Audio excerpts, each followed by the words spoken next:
And ఇవన్నీ legislature కానీ లేకపోతే ఎగ్జిక్యూటివ్ కానీ అండ్ జ్యుడిషియరీ కానీ ఇక్కడ లెజిస్లేచర్ ఎగ్జిక్యూటివ్ కలిసి ఒక పని చేస్తుంటే అట్లా వెళ్ళంగానే స్టే ఇచ్చేస్తే ఎట్లా అని మీలాంటి లాయర్లు అందరూ మీరు వెళ్ళి పిటిషన్ వేయగానే వాళ్ళు చేయాలి స్టే ఇచ్చేస్తారు. సో దీన్ని ఎలాగ చూడాలి మనం? నేను ఫస్ట్ మీ సెకండ్ క్వశ్చన్ ఫస్ట్ ఆన్సర్ చేస్తాను. Very good. ఎందుకంటే నేను బీజేపీ పార్టీ స్పోక్స్ పర్సన్ ని, కానీ దానికన్నా ఫస్ట్ నేను ఒక అడ్వకేట్ ని. కోర్టులను ప్యానెల్ లో ఉన్న వారికి అందరికి ఫస్ట్లీ నమస్కారం అండి. నమస్తే. Court procedure, court law and చట్టం, ఆ స్పెసిఫిక్ చట్టం గురించి తెలియకుండా మనం కోర్టుల గురించి ఎక్కువ మాట్లాడకూడదండి ఫస్ట్లీ. ఎందుకంటే కోర్టులు ఎవరంటే వారికి ఇట్లా కళ్ళు మూసుకొని కళ్ళకు గంతలేసేసుకొని అప్లికేషన్ ఇట్లా మనం సినిమా చూడడానికి టికెట్ తీసుకున్నామా, సినిమా చూసేసినామా అన్నట్టు స్టేలు కోర్టులు అస్సలకే ఇవ్వరు. మేము రోజు పోతున్న అడ్వకేట్లకు మాకు తెలుసు ఎన్ని తంటాలు పడితే, ఎంత ఎవిడెన్స్ ప్రొడ్యూస్ చేసినప్పుడు జడ్జి ఒక ఆర్డర్ ఇచ్చే అవకాశాలు ఉంటాయి. అందుకోసము నిన్న నాగార్జున, నేను బడా బాబులు మధ్యవర్తుల గురించి ఇప్పుడు మాట్లాడతాను, కానీ ఫస్ట్ కోర్ట్ ప్రొసీజర్ గురించి. నిన్న నాగార్జున కేసులో మళ్ళీ స్టే ఎట్లా వస్తుంది అని చెప్పేసి అన్నారు. నాగార్జున కేసులో 2014 నుంచే ఇప్పటి వరకు స్టే కంటిన్యూ అవుతుంది.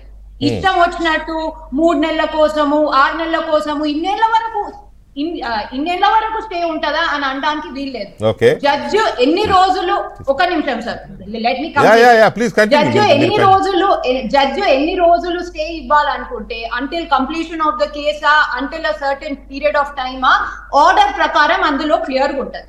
సో నాగార్జున కేసులో క్లియర్ గా నిన్న కంటెంప్ట్ ఆఫ్ కోర్ట్ అయింది. ఆయనకు జిహెచ్ఎంసి యాక్ట్ ఉంటది సార్.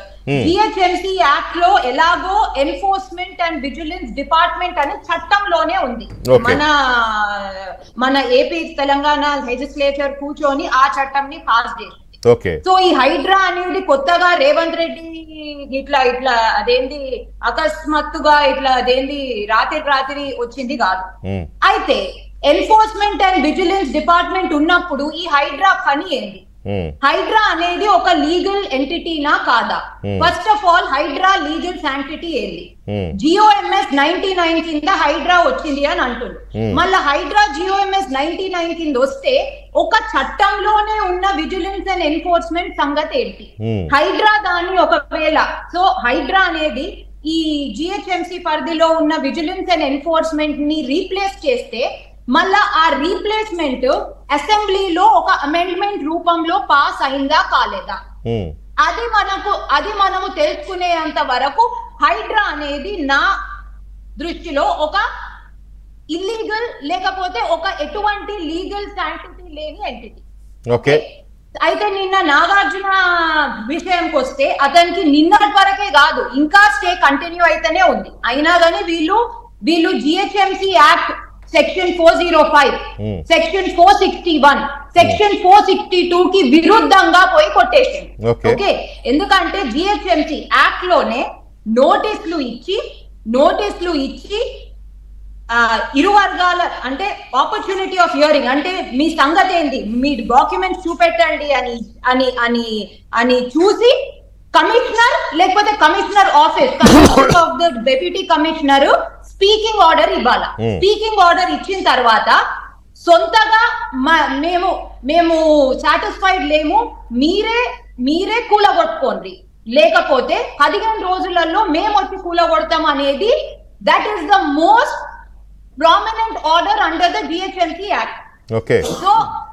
సో పార్టీలను వాళ్ళంతల వాళ్ళు డెమాలిషన్ స్క్వాడ్ ని ఇది చేసుకొని కూలగొట్టుకోండి, లేకపోతే మేము 15 రోజులలోనో లేకపోతే వారం రోజులలోనో వచ్చి.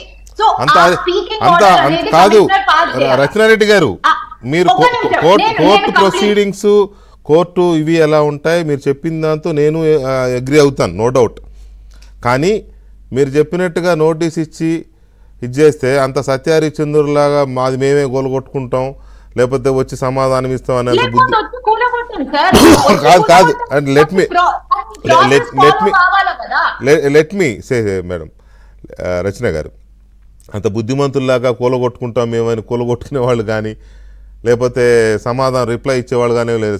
స్ట్రైట్ అవే ఆ నోటీస్ పట్టుకొని కోర్టుకు పోతారు, ముందు స్టే తెచ్చుకొని తర్వాత మిగతా ఇక స్టే వచ్చిందంటే మీరే చెప్పారు అది ఎట్లుంటుందో. సో నేను అనేది ఏంటంటే ఇక్కడ మనకి నాగార్జున ఒక్కటే ఇష్యూ కాదు, హైదరాబాద్ అంతా అదే మూడ్లో ఉంది కాబట్టి అసలు ఈ సిస్టమ్ మీద యాజ్ అన్ అడ్వకేట్ మీరు చెప్పారు ఈ హైడ్రా అనేది లెజిటిమేట్ అథారిటీనా కాదా అనేది ఒకటి చెప్పారు, right, let government will speak.